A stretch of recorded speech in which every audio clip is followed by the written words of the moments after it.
Several years ago, in the Russian city of Nizhny Novgorod, 26 dolls made from mummified corpses of little girls were discovered.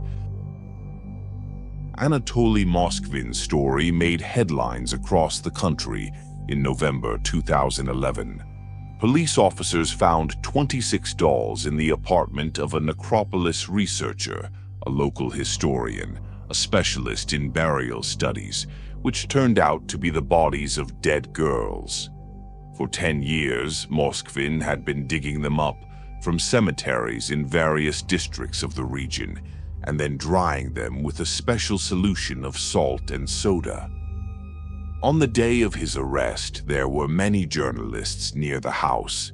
We were not allowed inside, but we saw the dolls being carried out of the apartment, journalist Kira Lanovskaya recounted. They looked like rag dolls covered in fabric. It is said that there was no smell in the apartment, but that is not true. Even outside, there was some kind of stench.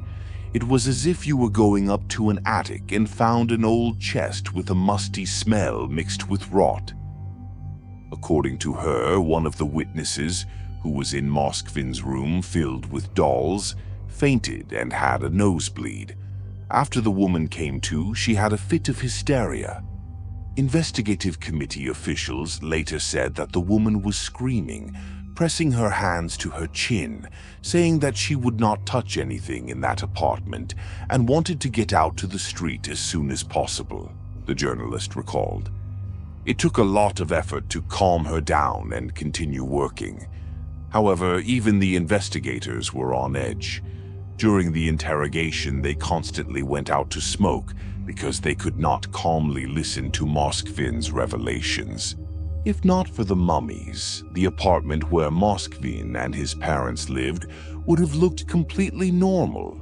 Soviet interior, many books, porcelain dolls on the shelves. Moskvin kept the dead dolls in his room, almost all of them. Dressed in dresses, the mummies sat on the sofa. Some simulated a tea party.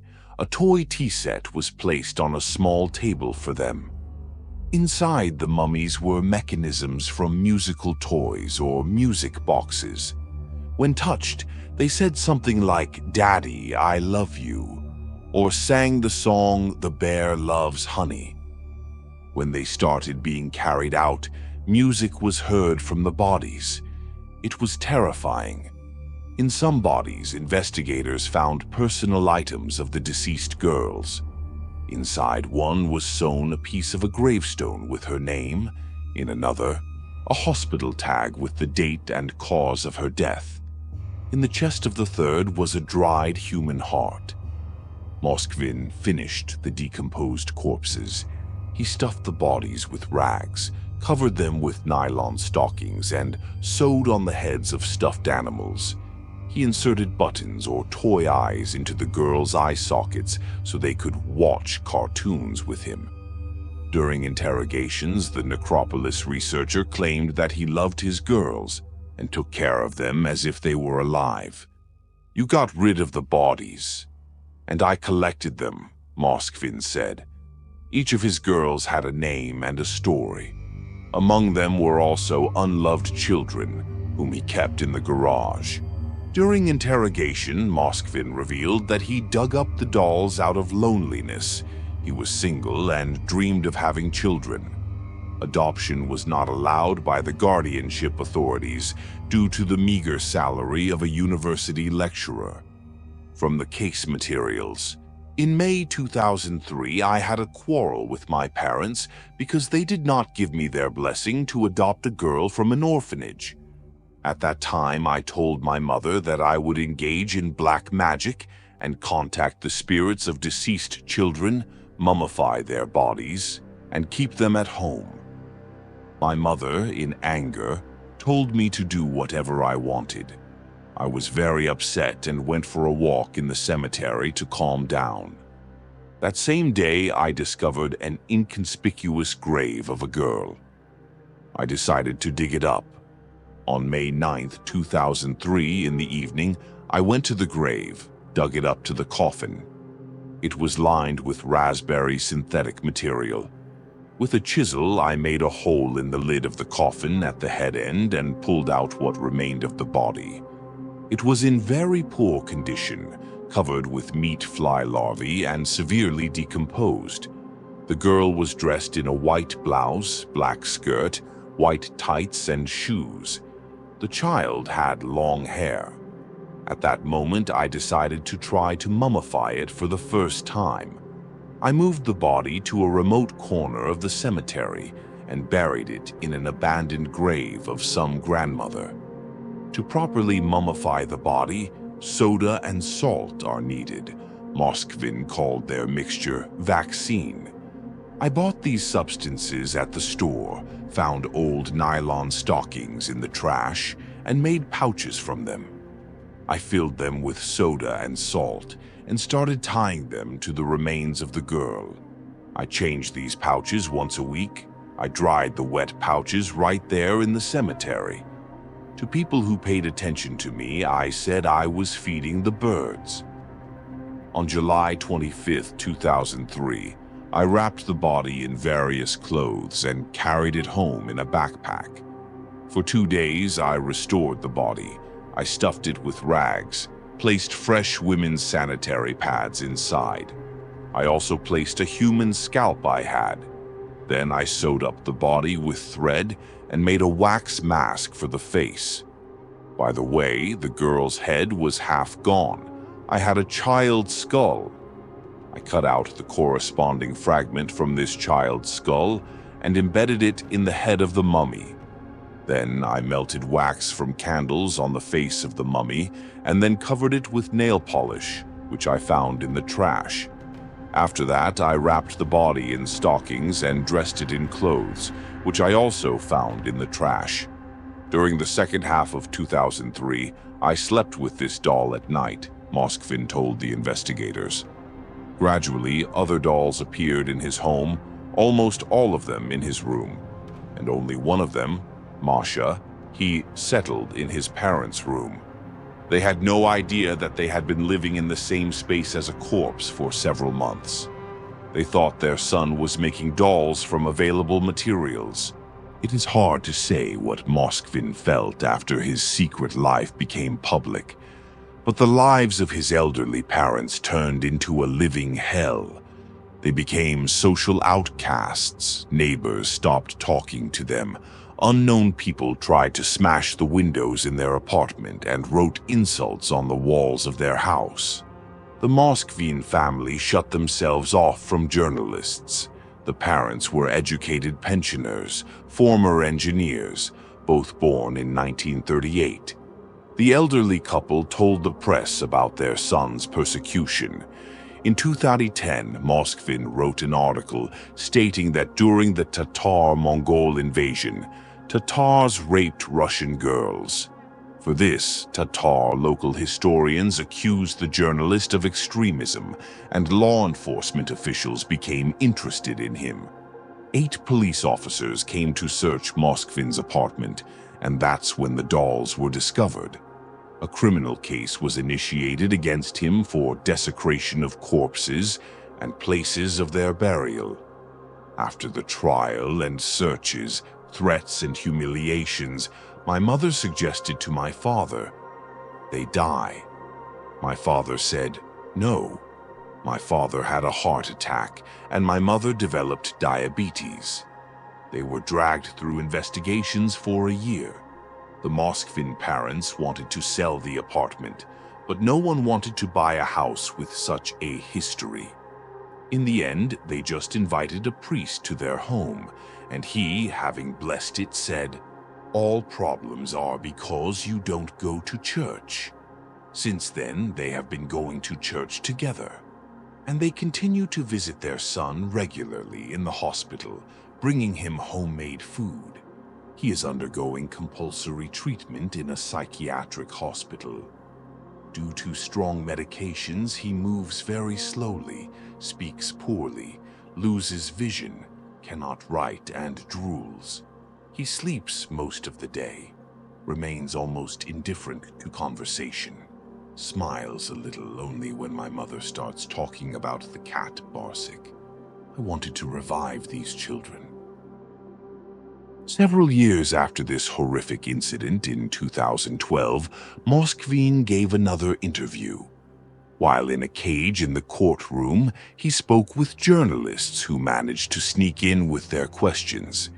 Everyone was interested in how the local historian could remain unnoticed while digging up the bodies of children for 10 years, why he turned them into mummies, and why he kept them in his apartment.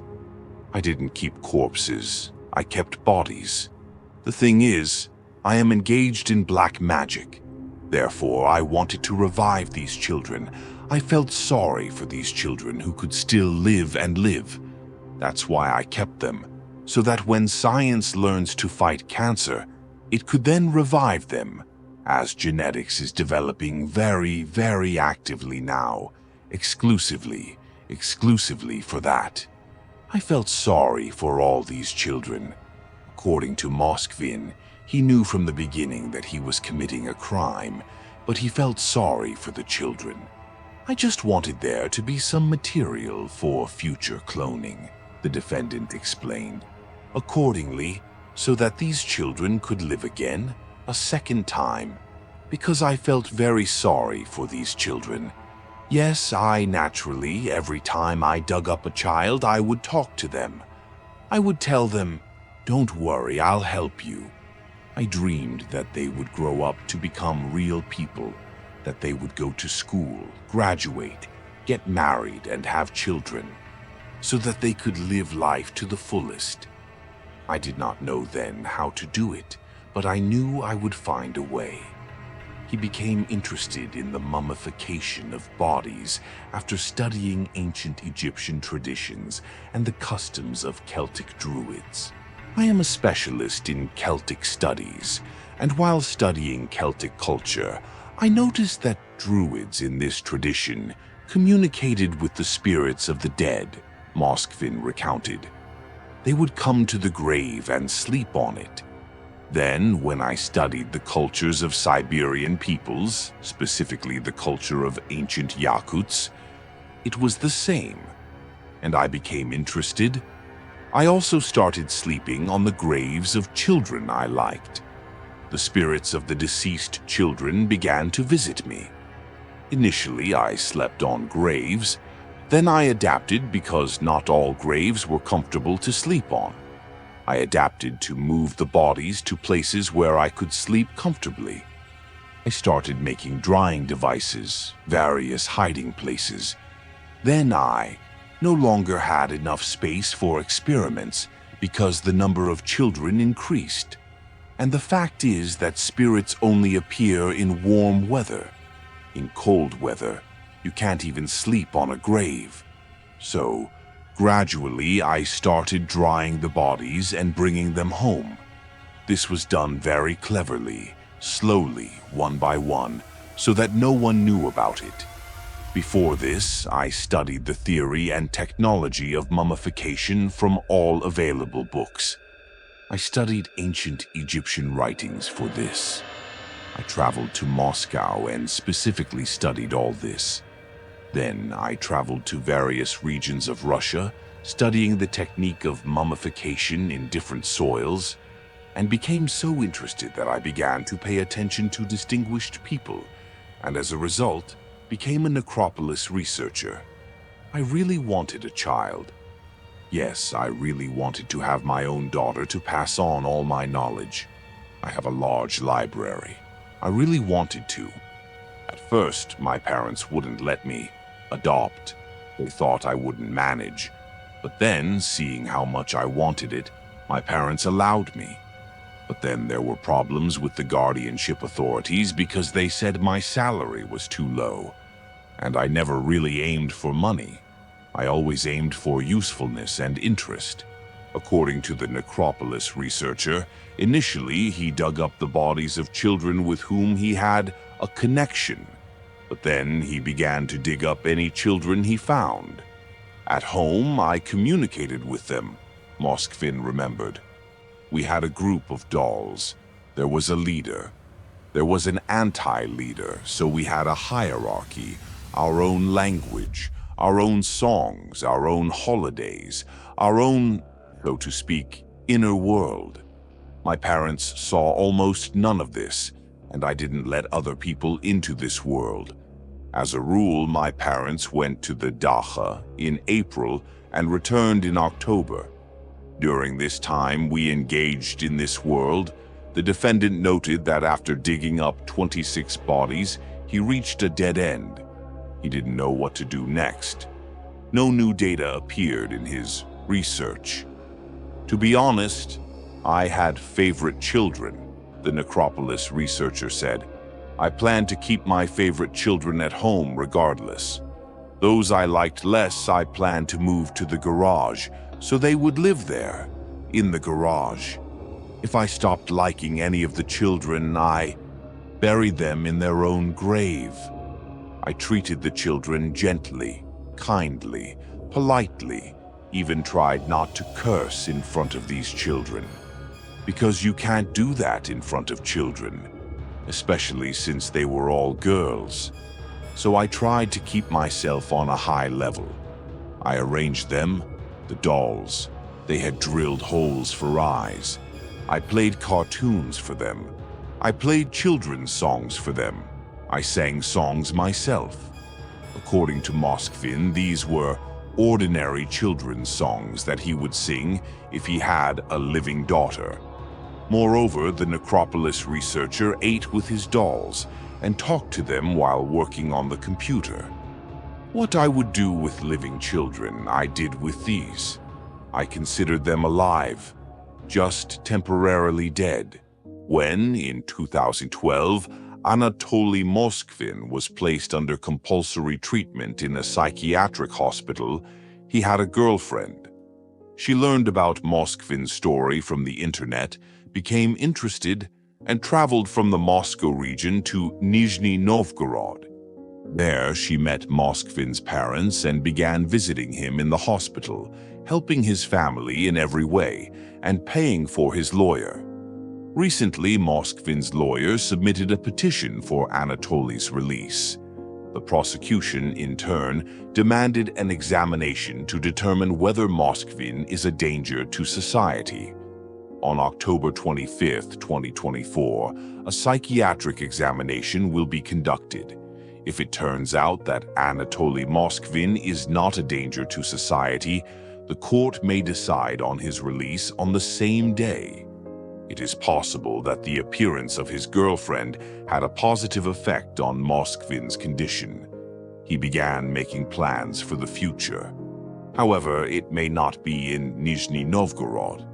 According to acquaintances, after his release, the couple plans to move to another city. What do you think? Should Moskvin be released? Can he really communicate with the dead? Was he truly trying to help these children and resurrect them? Or is he just a mentally ill person who needs psychiatric help? Write your opinion in the comments. I will be happy to read and respond. Don't forget to subscribe and like. Take care of yourself and your loved ones.